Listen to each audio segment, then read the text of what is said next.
ಇಷ್ಟ ತನಕ ಹೇಳಿದ್ದು ಸತ್ಯವೇ? ಅಲ್ಲಿ ಅತ್ಯಾಚಾರ ಆಗಿದ್ದು ಹೌದೇ? ಅಲ್ಲಿ ಅನಾಚಾರ ಆಗಿದ್ದು ಹೌದೇ? ಅಲ್ಲಿ ದೀನದಲಿತರ ಭೂಮಿ ಒಳಗೆ ಹಾಕಿದ್ದು ಹೌದೇ? ಅಲ್ಲಿ ಬಡ್ಡಿ ವ್ಯವಹಾರ ಮಾಡಿದ್ದು ಹೌದೇ? ಇದು ಮಹಾಲಿಂಗೇಶ್ವರ ದೇವಸ್ಥಾನದ ಅಂಗಣದಲ್ಲಿ ನಿಂತು ಹೇಳುವಂಥದ್ದು. ಚಿನ್ನಯ ಮಾತ್ರ ಹೋಗಿದ್ದಲ್ಲ, ಸೌಜನ್ಯನ ಮನೆಯವರು ಇದ್ರು, ಸೌಜನ್ಯ ಬರೋ ಹೋರಾಟಗಾರರಿದ್ರು.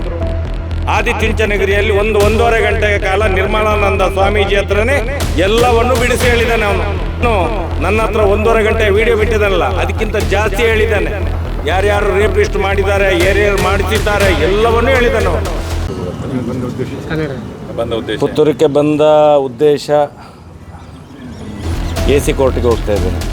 ಏನು ಈ ಜಿಲ್ಲೆಯಿಂದಲೇ ನಮ್ಮನ್ನು ಗಡಿಪಾರು ಮಾಡಬೇಕಂತ ಹೇಳಿ ಏನು ಸುಳ್ಳು ಆರೋಪಗಳನ್ನೆಲ್ಲ ಹೊರಿಸಿ ಇಲ್ಲಿ ತನಕ ಏನು ಮೈನ್ ಷಡ್ಯಂತ್ರ ಮಾಡಿದ್ದೆ ಮೀಡಿಯಾಗಳು ಷಡ್ಯಂತ್ರ ಮಾಡಿದ್ದು. ಯಾಕಂತ ಹೇಳಿದರೆ ಸರ್ಕಾರ SIT ರಚನೆ ಮಾಡಿದ್ದು 20 ವರ್ಷದ ಧರ್ಮಸ್ಥಳದಲ್ಲಿ ಆದಂಥ ಅತ್ಯಾಚಾರ ಕೊಲೆಗಳನ್ನು ಎಲ್ಲವನ್ನು ತನಿಖೆ ಮಾಡಬೇಕಂತ SIT ನಿರ್ಮಾಣ ಮಾಡಿ. ಇವತ್ತೇನಾಗ್ತಾಯಿದೆ, ಮಾಧ್ಯಮಗಳಿಂದಲೇ ಮೈನ್ಸ್ಟ್ರೀಮ್ ಮಾಧ್ಯಮಗಳಿಂದಲೇ ಏನಾಗ್ತಾಯಿದೆ, ಷಡ್ಯಂತ್ರವನ್ನು ರೂಪಿಸಿ ಅದನ್ನು ಹಾಳು ಮಾಡಲಿಕ್ಕೆ ನೋಡ್ತಾ ಇದ್ದಾರೆ. ಆದರೂ ಇದಕ್ಕೆಲ್ಲಕ್ಕೆ ಉತ್ತರ ಈ ಮಹಾಲಿಂಗೇಶ್ವರ ದೇವರು ಕೊಡಬೇಕು.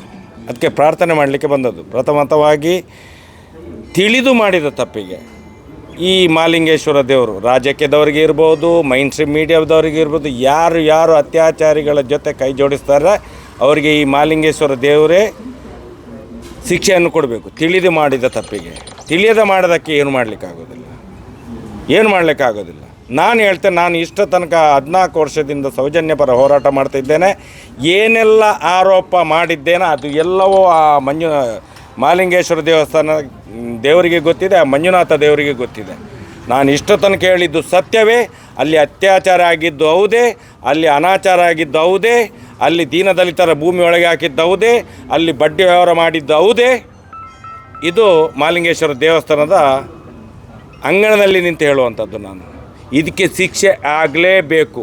ಈ ದೇಶದ ಕಾರ್ಯಾಂಗದ ವ್ಯವಸ್ಥೆಯಲ್ಲಿ, ಈ ರಾಜ್ಯದ ಕಾರ್ಯಾಂಗದ ವ್ಯವಸ್ಥೆಯಲ್ಲಿ ನ್ಯಾಯ ಸಿಗದಿದ್ದರೂ ಕೂಡ ಈ ಮಹಾಲಿಂಗೇಶ್ವರ ದೇವರ, ಆ ಧರ್ಮಸ್ಥಳದ ಮಂಜುನಾಥ ದೇವರ, ಅಣ್ಣಪ್ಪ ಸ್ವಾಮಿಯ ನ್ಯಾಯಾಲಯದಲ್ಲಿ ನ್ಯಾಯ ಸಿಗಲೇಬೇಕು.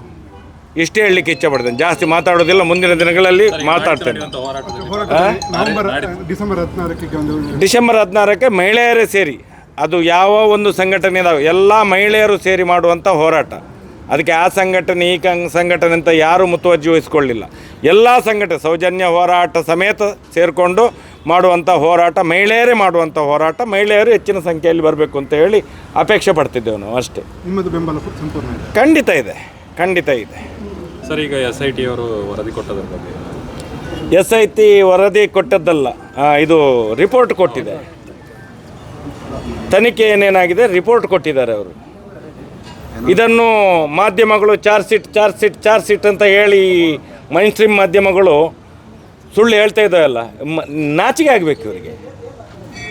ಇದೆಲ್ಲ ಮಾಡಬಾರ್ದು, ತಪ್ಪು ಕೆಲಸ ಮಾಡಬಾರ್ದು. ಮಾಧ್ಯಮಗಳು ಏನು ಸತ್ಯದ ಕಣ್ಣು ತಿರ್ಸಲಿಕ್ಕಿರುವಂಥದ್ದು. ಇವತ್ತು ಸುಳ್ಳೇ ಹೇಳ್ತಾ ಇದ್ದಾವೆ, ಬದುಕ್ತಾರೆ ಇವರು.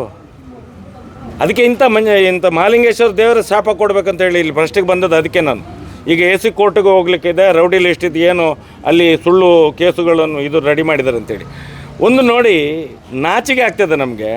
14 ವರ್ಷದಿಂದ ಧರ್ಮಸ್ಥಳ ಗ್ರಾಮದಲ್ಲಿ ರಾಜ್ಯ ಬೀದಿಯಲ್ಲಿ ಆದಂಥ ಅತ್ಯಾಚಾರ ಕೊಲೆ ಪ್ರಕರಣ, ಆ ಹೆಣ್ಣು ಮಕ್ಕಳಿಗೋಸ್ಕರ ಹೋರಾಟ ಮಾಡ್ತಿದ್ದೇವೆ. ಇವತ್ತು ಆ ರೌಡಿ ಇದು ಗಡೀಪಾರಿನ ಆದೇಶದಲ್ಲಿ ಪೊಲೀಸ್ನವ್ರು ಏನು ಮಾಡಿದ್ದಾರೆ ಗೊತ್ತಾ? ನಾವು ಹೆಣ್ಣು ಮಕ್ಕಳಿಗೆ ಏನು ದೌರ್ಜನ್ಯ ಮಾಡಿದ್ದೇವೆ ಅಂತ ಹೇಳಿ. ಎಂಥ ಪಾಪಿ ಪೊಲೀಸ್ನವ್ರು ಇದ್ದಾರೆ ಅಂತ ಹೇಳಿದರೆ ಇವರಿಗೆ ಬದುಕಲಿಕ್ಕೆ ಆಗ್ತದೆ. ಅದಕ್ಕೆಲ್ಲ ಉತ್ತರ ಇವರೇ ಕೊಡಬೇಕು, ಮಹಾಲಿಂಗೇಶ್ವರ ದೇವರು ಕೊಡಬೇಕು, ಆ ಅಣ್ಣಪ್ಪ ಸ್ವಾಮಿ ಮಂಜುನಾಥ ದೇವರು ಕೊಡಬೇಕು ಅಂತ ಹೇಳಿ ಪ್ರಾರ್ಥನೆ ಮಾಡಿ ಹೊರಟದ್ದು ನಾನು ಇಲ್ಲಿ. ನೀವು ಮತ್ತು ಚಿನ್ನಯ್ಯ ಆದಿಚುಂಚನಗಿರಿ ಸ್ವಾಮೀಜಿ ಹತ್ರ ಹೋಗಿದ್ದೀರಿ? ಖಂಡಿತ ಹೋಗಿದ್ದೇವೆ. ನಾನು ಮಾತ್ರ ಚಿನ್ನಯ್ಯ ಮಾತ್ರ ಹೋಗಿದ್ದಲ್ಲ, ಸೌಜನ್ಯನ ಮನೆಯವರು ಇದ್ದರು, ಸೌಜನ್ಯ ಬರೋ ಹೋರಾಟಗಾರರಿದ್ದರು. ಆದಿಚುಂಚನಗಿರಿಯಲ್ಲಿ ಒಂದೂವರೆ ಗಂಟೆಯ ಕಾಲ ನಿರ್ಮಲಾನಂದ ಸ್ವಾಮೀಜಿ ಹತ್ರನೇ ಎಲ್ಲವನ್ನು ಬಿಡಿಸಿ ಹೇಳಿದ್ದಾನೆ ಅವನು. ಏನು ನನ್ನ ಹತ್ರ 1.5 ಗಂಟೆ ವಿಡಿಯೋ ಬಿಟ್ಟಿದ್ದಾನಲ್ಲ, ಅದಕ್ಕಿಂತ ಜಾಸ್ತಿ ಹೇಳಿದ್ದಾನೆ. ಯಾರ್ಯಾರು ರೇಪಿಸ್ಟ್ ಮಾಡಿದ್ದಾರೆ, ಯಾರ್ಯಾರು ಮಾಡಿಸಿದ್ದಾರೆ ಎಲ್ಲವನ್ನೂ ಹೇಳಿದ್ದಾನೆ ಅವನು. ಸ್ವಾಮೀಜಿಗಳು ಬಂದು ಹೇಳಿ ಅಲ್ಲ ಮುಂದೆ, ಯಾಕೆ ಹೇಳೋದಿಲ್ಲ ಸ್ವಾಮೀಜಿಗಳು? ಇವತ್ತು ಸ್ವಾಮೀಜಿಗಳು ಅವತ್ತೇ ಹೇಳಿದ್ದಾರೆ ನನ್ನ ಹತ್ರ, ನಾಳೆ ಮುಖ್ಯಮಂತ್ರಿಗಳು ನನಗೆ ಮೈಸೂರಲ್ಲಿ ಒಂದೇ ಸಭೆಯಲ್ಲಿದ್ದೇವೆ, ಒಂದೇ ಸಭೆಯಲ್ಲಿದ್ದೇವೆ ನಾವು. ಆ ಸಭೆಯಲ್ಲಿ ಅವರಿಗೆ ಪೂರ್ತಿ ಇವರನ್ನು ಹೇಳ್ತೇವೆ ಅಂತೇಳಿ ಶಿಕ್ಷೆ ಖಂಡಿತ ಕೊಡಿಸ್ತೇವೆ. ಮಹಾಕಾಳನ ಮೇಲೆ ಪ್ರಮಾಣ ಮಾಡಿದ್ದಾರೆ ಅವರು, ಶಿಕ್ಷೆ ಕೊಡಿಸಿಯೇ ಕೊಡಿಸ್ತೇವೆ ಅಂತ ಹೇಳಿ. ಯಾರು? ನಿರ್ಮಲಾನಂದ ಸ್ವಾಮೀಜಿ ಅವರು. ಕೊಡಿಸಲಿ ಅವರು. ಅದು ಬಿಟ್ಟು ರಾಜಕೀಯ ಮಾಡೋದಲ್ಲ, ಸ್ವಾಮೀಜಿಗಳು ಮಠದಲ್ಲಿ ಕೂತ್ಕೊಂಡು ರಾಜಕೀಯ ಮಾಡೋದಲ್ಲ. ಯಾವ ಸ್ವಾಮೀಜಿಗಳು ಬೇಕಾದರೆ ಇರಲಿ, ನಾವು ನೇರವಾಗಿ ಸನಾತನ ಹಿಂದೂ ಧರ್ಮದ ಪ್ರತಿಪಾದಕರು. ನಾವು ಹಿಂದೂ ಧರ್ಮದ ವಿರೋಧಿಗಳಲ್ಲ. ಇವತ್ತು ಹೇಳ್ತೇನೆ, ಮುಂದೆ ಹೇಳಿದ್ದೇನೆ, ಹಿಂದೆ ಹೇಳ್ತೇನೆ. ಸರ್, ನಿಮ್ಮ ಪ್ರಕಾರ SIT ತನಿಖೆ ಪೂರ್ಣ ಆಗಿದೆ? ಎಲ್ಲಿ ಪೂರ್ಣ ಸ್ವಾಮಿ, ಸ್ಟಾರ್ಟೇ ಆಗಲಿಲ್ಲ, ಇನ್ನೂ ಆಗಬೇಕಷ್ಟೇ. ಅತ್ಯಾಚಾರಿಗಳ ವಿಚಾರಣೆ ಇನ್ನೂ ನಡಿಬೇಕಷ್ಟೇ. ಇಲ್ಲಿ ತನಕ ಯಾರು ಬರೀ ಒಂದು ಬುರುಡೆಯನ್ನು ಹಿಡ್ಕೊಂಡು ನಾಟಕ ಮಾಡ್ತಿದ್ದಾರೆ ಅಷ್ಟೇ. SIT ಒಳಗಡೆ ಪ್ರಪಗಂಡ ಮಾಡುವಂಥ ಷಡ್ಯಂತ್ರ ಮಾಡುವವರು ಈ ಮೈನ್ ಸ್ಟ್ರೀಮ್ ಮೀಡಿಯಾಗೆ ಯಾರು ಮಾಹಿತಿ ಎಲ್ಲ ಕೊಡ್ತಾರೆ, ಏನು ಷಡ್ಯಂತ್ರ ಮಾಡ್ತಾಯಿದ್ದಾರೆ. SIT ಒಳಗಡೆ ತುಂಬ ಅಧಿಕಾರಿಗಳಿದ್ದಾರೆ, SP ಕೂಡ ಇದ್ದಾರೆ ಅದರಲ್ಲಿ. ಮುಂದಿನ ದಿನಗಳಲ್ಲಿ ಗೊತ್ತಾಗ್ತದೆ. ನಾವು ಮುಂದಿನ ದಿನಗಳಲ್ಲಿ ಕಾನೂನು ರೀತಿಯ ಹೋರಾಟವನ್ನು ಮಾಡ್ತೇವೆ. ನಮಗೆ ಯಾರ ಮೇಲೆ ನಂಬಿಕೆ ಇಲ್ಲದಾಗೆ ಆಗಿದೆ ಇವತ್ತು. ಯಾರ ಮೇಲೆ ನಂಬಿಕೆ ಇಲ್ಲದಾಗೆ ಆಗಿದೆ ನಮಗೆ. ಮೈನ್ ಸ್ಟ್ರೀಮ್ ಮಾಧ್ಯಮದ ಮೇಲೆ ನಂಬಿಕೆ ಇಲ್ಲ, ಕಾರ್ಯಾಂಗದ ವ್ಯವಸ್ಥೆಯ ಮೇಲೆ ನಂಬಿಕೆ ಇಲ್ಲ. ಈ ದೇಶದ ಕಾನೂನಿನ ಮೇಲೆ ಮಾತ್ರ ನಂಬಿಕೆ ಇರುವಂಥದ್ದು. ಮುಂದಿನ ದಿನಗಳಲ್ಲಿ ಕಾನೂನು ರೀತಿಯ ಹೋರಾಟವನ್ನೇ ನಾವು ಮಾಡ್ತೇವೆ. ಇದು ಪಬ್ಲಿಕ್ ಇಂಪ್ಯಾಕ್ಟ್, ಜನಶಕ್ತಿಯೇ ನಿರ್ಣಾಯಕ.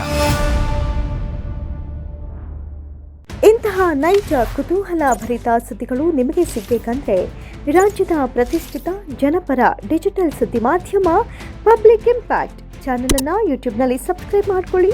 ವಿಡಿಯೋ ಇಷ್ಟವಾದರೆ ಲೈಕ್ ಮಾಡಿ, ನಿಮ್ಮ ಇಷ್ಟದವರಿಗೆ ಶೇರ್ ಮಾಡಿ ನಮ್ಮನ್ನು ಪ್ರೋತ್ಸಾಹಿಸಿ. ಹಾಗೆಯೇ ಫೇಸ್ಬುಕ್ನಲ್ಲಿ ಪಬ್ಲಿಕ್ ಇಂಪ್ಯಾಕ್ಟ್ ಫಾಲೋ ಮಾಡೋದನ್ನು, ಇನ್ಸ್ಟಾದಲ್ಲಿ ಜೊತೆಯಾಗೋದನ್ನು ಮಿಸ್ ಮಾಡಬೇಡಿ. ಜಾಹೀರಾತು ಹಾಗೂ ಬಿಸ್ನೆಸ್ ಪ್ರಮೋಷನ್ಗಾಗಿ ಸಂಪರ್ಕಿಸಿ 9606037450 ಅಥವಾ 9353224116.